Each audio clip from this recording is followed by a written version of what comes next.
Bonjour et bienvenue à l'invité de Thierry Dim. Nous avons le plaisir d'accueillir aujourd'hui Claude Altermat. Claude Altermat, vous êtes ambassadeur de Suisse au Cameroun, en Guinée équatoriale et en République centrafricaine. Bonjour Monsieur Altermat. Bonjour Monsieur Dim. Vous avez été nommé ambassadeur de ces trois pays il y a de cela 15 mois. Comment est-ce que vous vous sentez ici en Afrique? Alors écoutez, je me sens à l'aise. Ce qui compte pour pouvoir travailler ici, c'est d'abord que la santé soit en ordre, que la sécurité soit assurée et qu'on ait des contacts avec les gens. Or, ici, nous avons avec les Camerounais la langue en partage et les Camerounais sont ouverts. Et donc, il n'y a pas de problème de communication et ce sont des conditions excellentes pour pouvoir travailler ici sur place.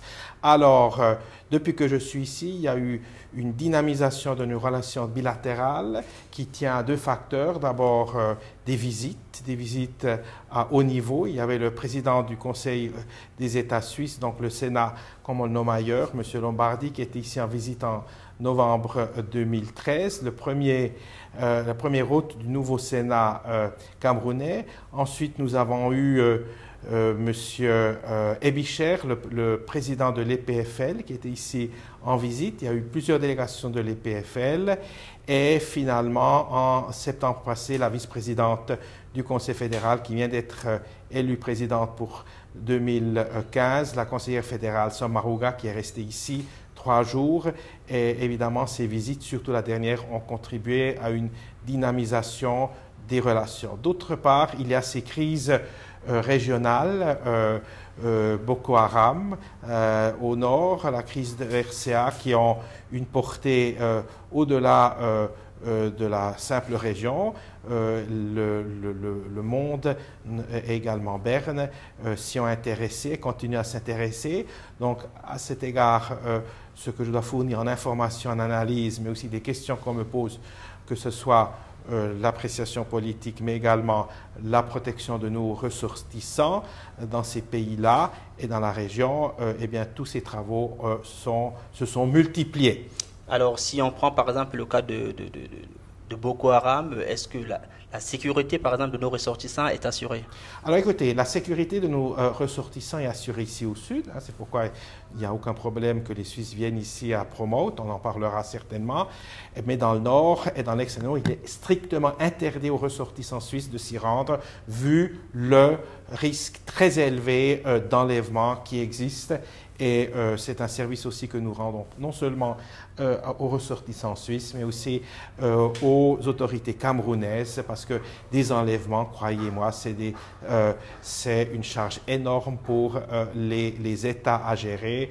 Nous voulons épargner à tout le monde un tel calvaire, mais aussi au gouvernement pour travailler. Donc, il est strictement interdit que des ressortissants suisses se rendent dans le nord et dans l'extrême nord. D'ailleurs, vous pouvez lire notre site Internet. On est très clair à cet égard. Alors, la rédaction de notre magazine a été invitée ici dans le cadre du Salon Promote. Le Salon Promote, c'est le premier salon international au niveau de la sous-région centrale vous avez fait une visite, vous avez effectué une visite cette semaine. 3 visites. 3 visites. Ah, voilà. 3 visites. Quelle est votre première impression par rapport à ce salon? J'ai fait, donc, comme vous disiez, j'ai effectué 3 visites. Moi, je suis un fan des foires. Hein. les foires en Europe, ça remonte à plusieurs milliers d'années et elles ont toutes leurs justifications. Il y a des gens qui nous disent avec le numérique, etc., les marchés pourront être gérés avec uniquement des moyens électroniques et à distance. Non, l'un n'exclut pas l'autre. Non, il faut encore les rencontres, il faut pouvoir voir les gens, toucher la marchandise, les produits qui sont exposés, créer le cadre personnel en vue de la confiance, ou si ça ne marche pas, donc on ne va pas continuer la relation commerciale, parce que pour faire des affaires, il faut la confiance. Or, la confiance, vous allez la gagner uniquement dans les contacts personnels. Donc, ces foires ont toutes leurs justifications, qu'elles soient ici à Yaoundé. Et en plus, j'ai observé quand j'étais là le samedi et le dimanche qu'il y a des badauds, qu'il y a des familles camerounaises qui découvrent une partie de leur économie, de leur pays même, en se baladant dans cette foire. Et moi, je trouve que c'est une chose extrêmement agréable, intéressant et utile. Moi, personnellement, je le répète, je suis un fan des foires. Alors, le salon Promote, c'est le premier salon international économique de l'Afrique centrale. Seulement, ce que les gens ignorent, c'est que derrière le succès de Promote, il y a un Suisse, Pierre Zumbach. Est-ce que le savoir-faire suisse peut s'exporter également en Afrique? D'abord, je ne peux pas vous confirmer ce que vous me dites. Je connais M. Zumbach depuis mon arrivée ici en septembre 2013. Eh bien, personne ne m'a jamais parlé d'une autre nationalité que la nôtre, donc la Suisse, pour M. Zumbach. Alors, évidemment que c'est pas tout le monde saura qu'il est suisse, mais personne ne me dit qu'il n'est pas suisse. Donc, voilà. Et comme nous avons nous sommes ouverts sur le monde et M. Zumbach incarne toutes ces qualités suisses, cette curiosité, cette précision. Il a un réseau excellent en Afrique. Et il m'a aussi dit qu'il avait commencé ses expériences en Afrique en 1950. Donc, c'est un atout et par ça, il incarne ces hommes d'affaires suisses qui sont ouverts sur le monde et qui connaissent les marchés régionaux. Voilà, donc évidemment, j'éprouve une certaine fierté que c'est M. Zumbach qui organise Promote pour la 5e fois, mais ce qui compte, c'est qu'il y ait des gens capables derrière ce salon, et M. Zumbach l'est certainement. Voilà.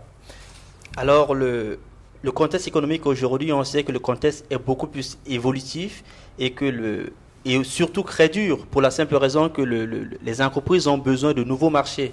Et dans ce cadre-là, on se rend aussi compte que certaines entreprises occidentales sont très réticentes à venir s'installer, par exemple, en Afrique.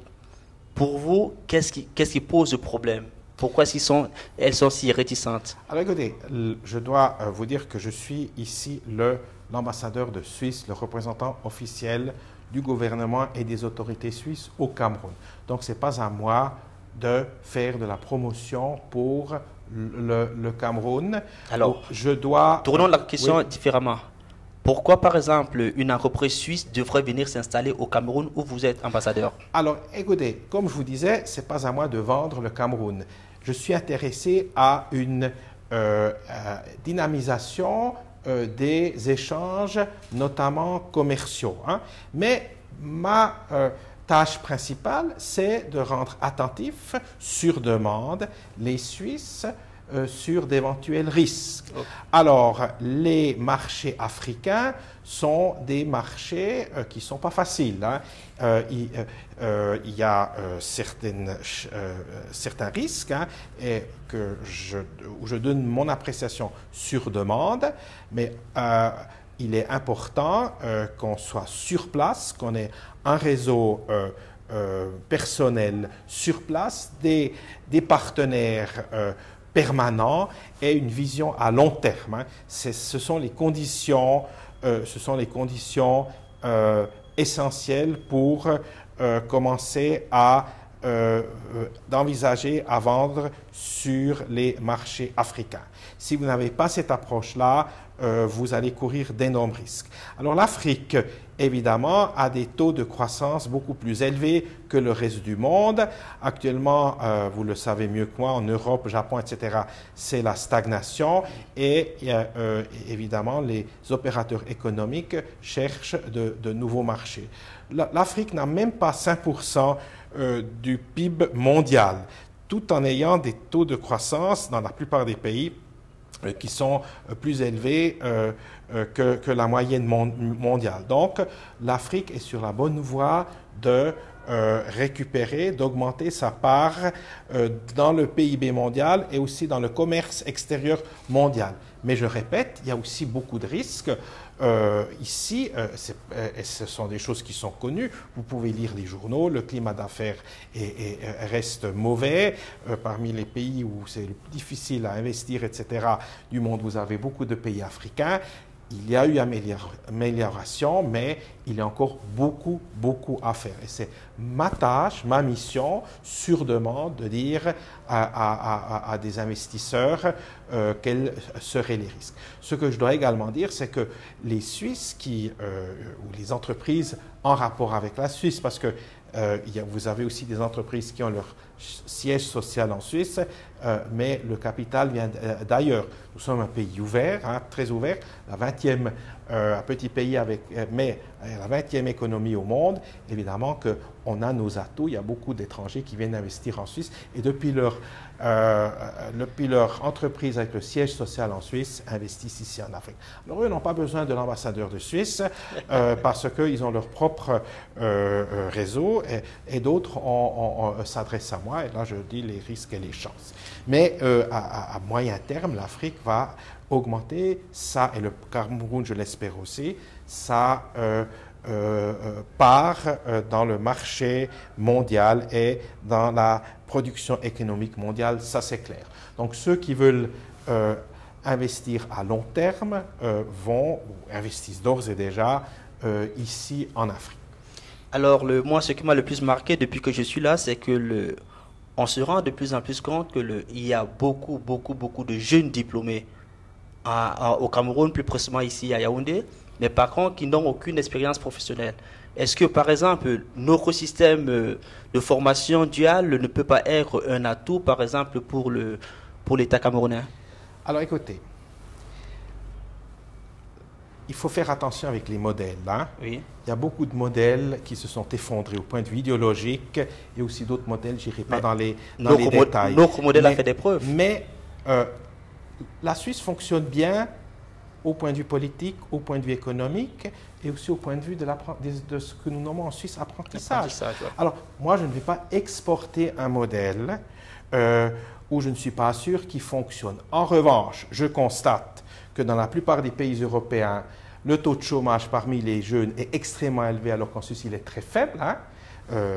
Nous avons en général un chômage faible, mais parmi les jeunes, il est très faible, alors que ceux qui ont plus que 50 ans, c'est déjà un petit problème en Suisse. Ici, ceux qui sont jeunes, comme dans d'autres pays européens que je ne nomme pas, on en parle chaque jour, ont un taux de chômage extrêmement élevé. Donc, il y a quelque chose qui a mal fonctionné.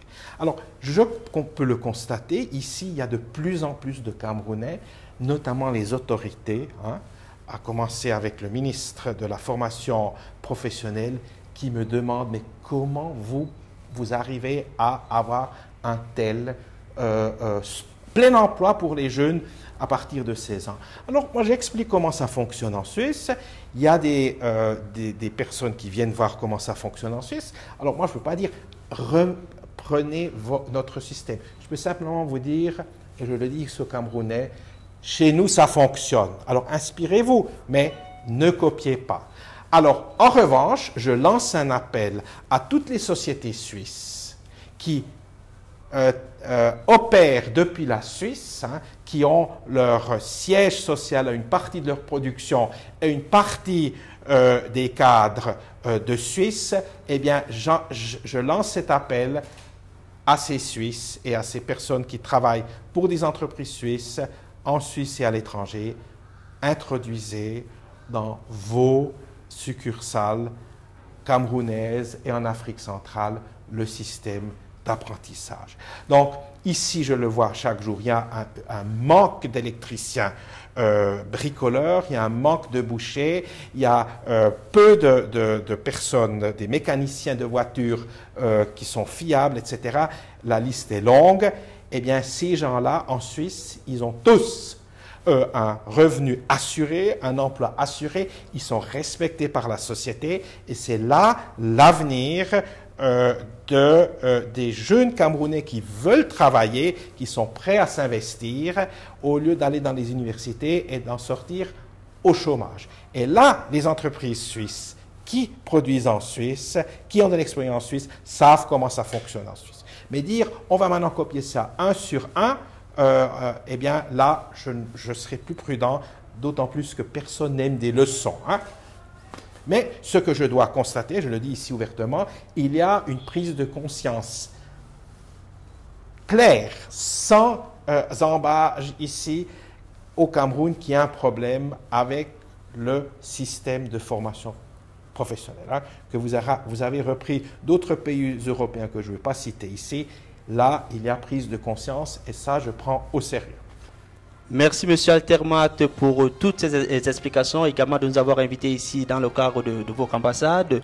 Et quant à vous, chers auditeurs, nous vous donnons rendez-vous très prochainement avec un nouvel invité. Au revoir.